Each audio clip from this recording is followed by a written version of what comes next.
అని నేను అడిగినా. అడిగితే కాదు అమ్మాయి నేను ప్రేమించుకున్నాము, నన్ను మోసం చేసింది. ఇప్పుడు మీరేం కోరుకుంటున్నారమ్మా? నేను కోరుకునేదైతే రాజీ నాయకుల గురించి కానీ మన పోలీసు వాళ్ళ గురించి కానీ ఆయనకి ఏదన్నా బాణం మీదకి వచ్చదేమో అనే భయం ఒకటి ఉంది సార్. దాంట్లో ఆయన్ను దీని ప్రకారం తీసుకుపోయి కోర్టుకు వేసి ఏదైనా చేసినా నాకు సమ్మతే సార్. ఆయనతో పాటు చేసినాడు అని చెప్పినాడు. ఆయన ఏడ్చినాడు, చెప్పినాడు ఇట్లా చనిపోయింది ఆ పాప, నన్ను ప్రేమించింది, ఆ అమ్మాయి నాకు మోసం చేసింది అన్నీ చెప్పేసిండు సార్. అడేమో తెలుదు సార్, తెలుదు సార్, తెలియదు మాత్రం నాకు తెలియదు. వాళ్ళ మా బంధువులే, వాళ్ళ తల్లిదండ్రికి తెలుసు. వాళ్ళ తల్లిదండ్రికి తెలిసినప్పుడు ఒకసారైనా నా దగ్గరకు వచ్చింది ఏం తెలిసిందని వాళ్ళకు, ఏమ్మా నీ కొడుకు ఇలా అంటున్నాడు, నీ కొడుకుని దండించుకొని వాళ్ళు చెప్పలేదు.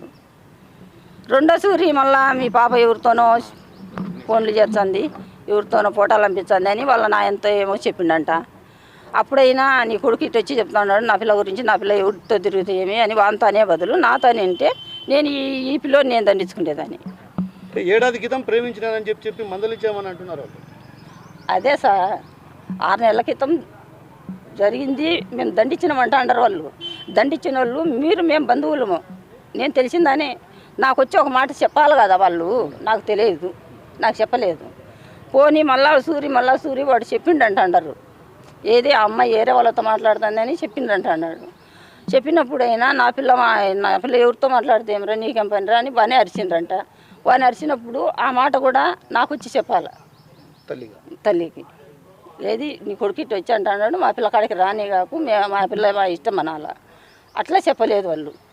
చెప్పకుండానే వాళ్ళు లోపల పెట్టుకున్నారు. ఈడు నాకు గడ్డకు రానిలే, ఏదంటే బడికి పోయి వస్తాడు అనేది నాకు అంతే. వాడు చనిపోయేటప్పుడు ఇంకొకరి పేరు చెప్పారని చెప్పారు కదా, అతను ఎవరు? ఆ పేరు ఎవరు చనిపోయినప్పుడు ఆ పాప చెప్పింది. మేము మీ కొడుకు పేరు కాకపోకుండా ఇంకొకరి పేరు చెప్పారని, ఇంకొకరి పేరు వాళ్ళ తండ్రి చెప్తాడు. అది నేను వినింది. పిల్ల అంటే అమ్మాయి వాళ్ళ నాయన చెప్పారా? అమ్మాయి వాళ్ళ నాయనే చెప్తాడు. ఇంకొకరి పేరు కూడా పోలీసులు వాళ్ళు ఆ పేరు గురించి పట్టించుకోలేదు. సరే మీ కొడుకు నీ దగ్గరకు వచ్చి నేనే చంపినానని చెప్పాడా? నేనే చంపినా అని చెప్పలేదు సార్. వాడు మామూలుగా వచ్చి పట్టుకొని ఏడ్చినాడు. ఒక అమ్మాయి చనిపోయిందో లేదో తెలియదు.